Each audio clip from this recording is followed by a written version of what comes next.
आप देख रहे हैं प्राइम 80 न्यूज चैनल। आज हम आपको ऐसे वायरल वीडियो के बारे में बताने जा रहे हैं जिसमें एक अध्यापक योगी सरकार को ललकारते हुए खुला चैलेंज दिया है। सोशल मीडिया पर वायरल इस वीडियो में एक अध्यापक बच्चों को संबोधित करते हुए मुख्यमंत्री आदित्यनाथ सरकार द्वारा 31 मार्च तक विद्यालयों को बंद करने के आदेश को तुगलकी फरमान बताते हुए सीएम योगी को ललकारते हुए क्या कहता है यह अध्यापक। ध्यान से सुनिए इस अध्यापक की बातें। यह वीडियो किस विद्यालय का है इसकी पुष्टि हम नहीं कर पाए हैं, लेकिन यह वीडियो चर्चा का विषय बना हुआ है।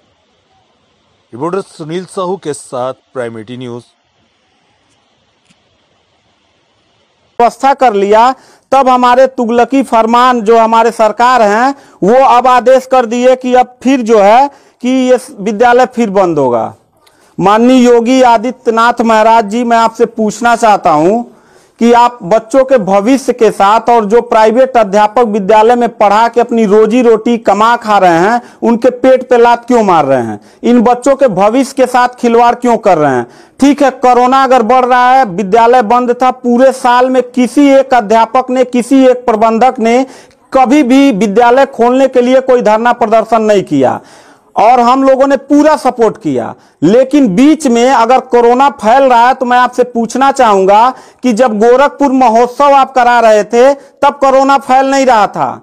जब आप आके यहाँ पे इलाहाबाद के प्रयागराज में कुंभ का मेला लगवा रहे थे तब कोरोना नहीं फैल रहा था, जहां पे करोड़ों लोग स्नान करने गए। और अभी हरिद्वार में महाकुंभ का आयोजन आप करवा रहे हैं तब कोरोना नहीं फैल रहा है। बिहार में चुनाव हो रहा है तब कोरोना नहीं फैल रहा है। और विद्यालय जो बच्चों का सबसे देश की रीढ़ की हड्डी होते हैं, जिनकी बुनियादी शिक्षा, प्रारंभिक शिक्षा आप बिल्कुल बर्बाद कर दिए हैं पिछले 2 साल से, और अब जाके फिर लॉकडाउन आप लगा रहे हैं।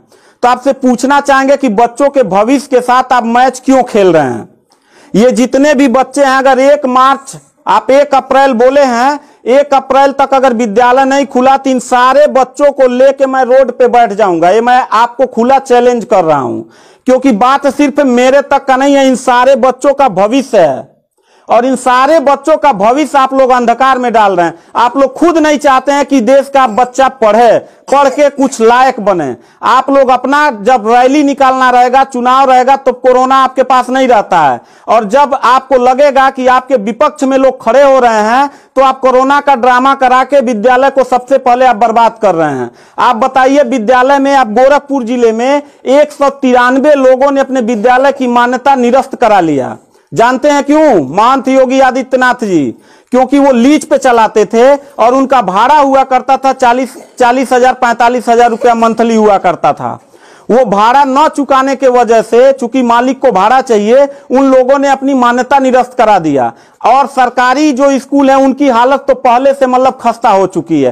तो ऐसे कंडीशन में गार्जियन करे तो क्या करे, और हम अध्यापक करे तो क्या करें? ये जितने भी 16-17 स्टाफ हैं, इन सब लोगों की रोजी रोटी चलती है इन बच्चों के और इस विद्यालय के संस्था से। आप लोग हमारे पेट पे प्रहार कर रहे हैं, हम लोगों के व्यवसाय से प्रहार कर रहे हैं।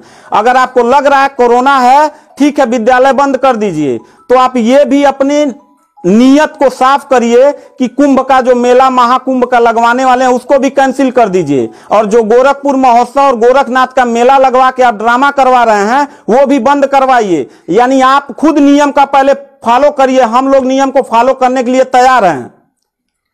अगर लास्ट में जाते जाते यही कहेंगे, इन बच्चों को, चेहरों को देखिए, इनके माता पिता ने सारे बच्चों का, किनका मोबाइल बज रहा है, साइलेंट कर लीजिएगा सर। इन सब बच्चों के माता पिता ने, बच्चों कितने लोगों ने आप किताब कॉपी अपना सारा कंप्लीट कर लिए हो? पता है, एक एक बच्चों की किताब कॉपी 2-2 हजार रुपए की आती है। आप फिर लॉकडाउन लगा दिए, इनकी पूरी पढ़ाई बर्बाद हो गई। अब यानी आपने 1 हफ्ते का लगाया है, आपकी नीयत पे तो मुझे 100% विश्वास है ही नहीं है कि आप करोगे क्या। आप पूरे साल पढ़ाई बर्बाद करोगे। हाथ नीचे करिए। अब ये बच्चे करेंगे क्या? किताब लेकिन इनके गार्जियन करेंगे क्या? हम लोगों ने पूरा कोऑपरेट किया सरकार को। जितना दिन लॉकडाउन लगा था उतना दिन का मैंने पूरे सभी विद्यालय के लोगों ने शुल्क माफ कर दिया, क्योंकि गार्जियन के ऊपर कोई लोड न पड़े। हम लोगों ने टीचरों को पेमेंट नहीं किया, क्योंकि हम लोगों ने जब फीस नहीं लिया तो पेमेंट कहां से करें।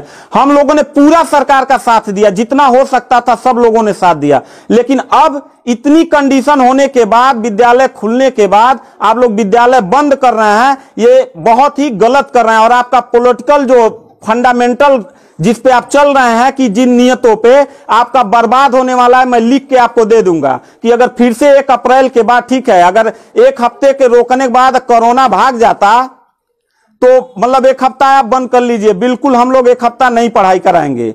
लेकिन अगर फिर साल भर का ड्रामा आपने किया तो निश्चित तौर पे याद रखिएगा कि तानाशाही उतना ही अच्छा लगता है जितना तानाशाह के अंत होने का समय ज्यादा दूर हो, और आपका समय बिल्कुल नजदीक आ गया है। तो मैं उम्मीद करता हूं कि आप ये काम बिल्कुल मत करिएगा। 1 अप्रैल के बाद अगर विद्यालय फिर से आप बढ़ाएंगे तो इन सब चेहरों को देख लीजिए और इनके गार्जियन को लेके, अपने पूरे स्टाफ को लेके जिले से लेके मैं प्रदेश लेवल तक धरने पे बैठूंगा। इस बात को याद रखिएगा, क्योंकि सवाल यहां सिर्फ मेरे रोजगार का नहीं है, मेरे जितने सहपाठी और जितने मेरे कर्मचारी लोग हैं और इन बच्चों के पढ़ाई का भविष्य का सवाल है। तो मैं इन बच्चों को लेकर धरने पे बैठ जाऊंगा और जरूरत पड़ा तो असंवैधानिक भी हो जाऊंगा।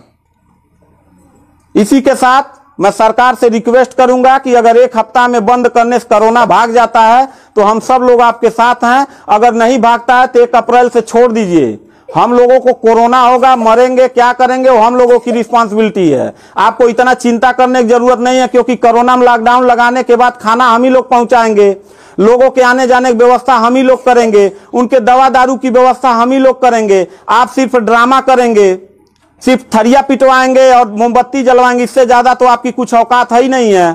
तो मैं उम्मीद करता हूं कि 1 अप्रैल के बाद आप विद्यालय खोल दीजिएगा। इन बच्चों के भविष्य के साथ आप लोग खिलवाड़ मत करिएगा।